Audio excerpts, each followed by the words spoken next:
Magandang araw sa inyo mga kapogi. Dito pala kami matutulog ni Biyanan sa aming kubo dito sa itaas ng bundok para tingnan kung anong hayop ang kumakain sa aming tanim na pakwan. Sipag at syaga lang ang puhunan. Bonus na lang ang kapugian. Kung wala ka nito ay lagi kang talo. Hapon na ako dito pumunta sa aming kubo mga kapugi at nagdala na ako dito ng aming lulutuin para sa aming panghapunan. Kung napansin nyo, ang aming kubo ay wala pang pinto, kaya bago dumilim ay dapat ay matapos namin itong malagyan mga kapugi. At ito yung pinagkabisihan ngayon dito ni Biyanan at pinuntahan ko naman muna ang taniman namin dito ng pakwan. Dito sa area na ito ay wala na masyadong bunga. Ito laging pinupuntahan ng mga hayop at kainin ang bunga ng pakwan. Dalawa lang daw ang suspitsya ni Biyanan na kumakain dito. Una ay yung tinatawag namin dito na tinggarong. Di ko alam ang tawag nito sa Tagalog pero magkahawig at mas malaki daw ito sa pusa. Ang pangalawa naman ay ang mugkon. Magkahawig naman ito sa rabbit. Kahit anong prutas din ang kinakain nito. Kasama na dito ang bunga ng pakwan at ang bunga ng niyog. Isang linggo pa lang itong napansin namin kumakain ng pakwan. At nung una ay pinabayaan lang namin dahil yung kinukuha lang nila yung bunga ng pakwan na malapit na matuyo ang puno nito. Kaso inaraw-araw na nila ang pagkain ng bunga at kapag hindi namin ito maagapan baka pati yung mga bagong tanim na pakwan ay kanila nang isasama. Nadagdagan tuloy ang piste sa aming pananim mga kapugi. Pero yung pinakamahirap na pukusain yung hayop na may timang buhok sa ulo. Dahil pag ito ang kumuha, akala mo na misplace lang dahil wala ka ng bakas na makikita.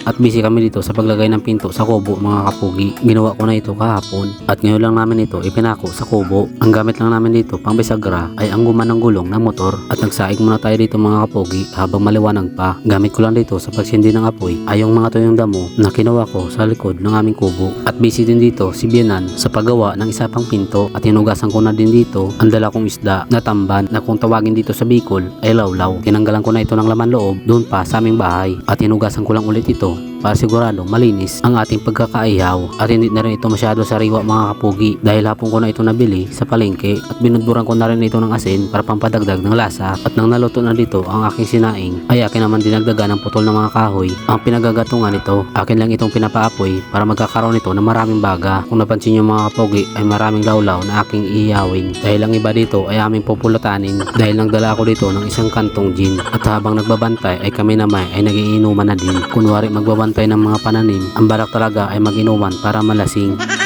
Pero joke lang yun mga kapugi. Ang purpose lang nun para hindi kami maburing sa pagbabantay. At pinako na namin din dito ang pangalawang pinto. At nang natapos na ako dito sa pagpako ay sakto na din na marami ng baga ang kahoy na ginatong ko kanina. At sinimulan ko na dito magpainit ng ihawan para magsisimula na tayong mag-ihaw ng isdang lawlaw. At habang nag-aasikaso ako dito ng aming panghapunan ay unti-unti na rin ditong dumidilim itong ating paligid. At nagsimula na ako dito mag-ihaw ng isda. Ito yung unang gabi na matutulog kami ngayon dito sa kubo. Sigurado ngayong gabi ay napaka-presko dito mga kapugi. Kaya habang maliwanag pa ay minamadali ko na itong tapusin ang aking inihaw na isda dahil mayat maya ay madilim na at mahirapan na tayong makakita. At nang naluto na ang ibang isda na aking inihaw ay inilagay ko naman ito kaagad sa anahaw na aking naman kinuha kanina at sinindihan ko na dito ang gasira dahil hindi ko na masyado nakikita ang aking mga inihaw na isda. At tamang tahimik lang dito si Biyanan habang nakaupo dito sa loob ng kubo dahil hindi na yan nakakakita kapag ganito kadilim ang aming paligid dahil malabo na rin ang paningin ni Biyanan mga kapugi. May dala naman siya ditong flashlight kaso ginagamit niya lang ito kapag nag-iilaw siya doon sa kanyang mga taniman. Hindi namin masyado dito ginagamit para hindi naman kaagad malubat at madali lang naman malaman ni Biyanan kapag may pumuntang hayop doon sa kanyang taniman dahil kapag iniilawan ito ay lumiliwanag ang mga mata nito katulad ng mata ng mga pusa. At tamang kain lang kami dito ni Biyanan mga kapugi at habang kumakain ako dito na ang ilaw ay kasira lang ay parang bumabalik ako sa nakaraan at sobrang ganado ako dito kumain dahil sobrang napakatahimik ng paligid. At dumating man lang ang kinaumagahan ay wala man lang kami nakitang hayop na dumaan sa taniman ni Biyanan. Siguro napansin din nila na may nakabantay dito sa kubo at tamang kape lang dito sa Biyanan habang tinitingnan ang kanyang mga taniman. At mayat maya ay nagdilig na siya dito ng kanyang mga tanim. Tapos bago daw kami bababa ng bundok, punta daw muna kami doon sa dulo para maghanap na pwedeng gugulayin. At may bitbit siya ditong tiksay dahil marami din ditong ligaw na manok mga kapugi na kung tawagin dito sa Bicol ay talon. At may nadaanan kami ditong bunga ng niyog na pinagbubutas at kinainan ng mga unggoy na kung tawagin naman dito sa Bicol ay ukay. At nagpapatuloy kami dito ni Biyanan sa paghahanap ng pwede namin gugulayin. Pero hindi lang ito ang purpose namin mga kapugi. Kasama din dito sa pag-iikot dito sa Nyugan para makita din namin kung anong sitwasyon dito. At may nakita na din dito si Biyanan ng puno ng gabi. Masarap daw ito gawing laing. Kaya kapag may dinadaan kami ditong gabi ay kinukuha niya ito kaagad. Kung napapansin nyo ang papayat ng mga gabi na kinuha ni Biyanan dahil ito sa mainit na panahon mga kapugi. Karamihan naman talaga ang mga gabi ay tumutubo sa ilog at sapa na kung saan ay sagana sa tubig. At naunan ako dito sa kubo na dadala ang gabi dahil si Biyanan ay nahuli dahil tinatawag na naman ang kalikasan.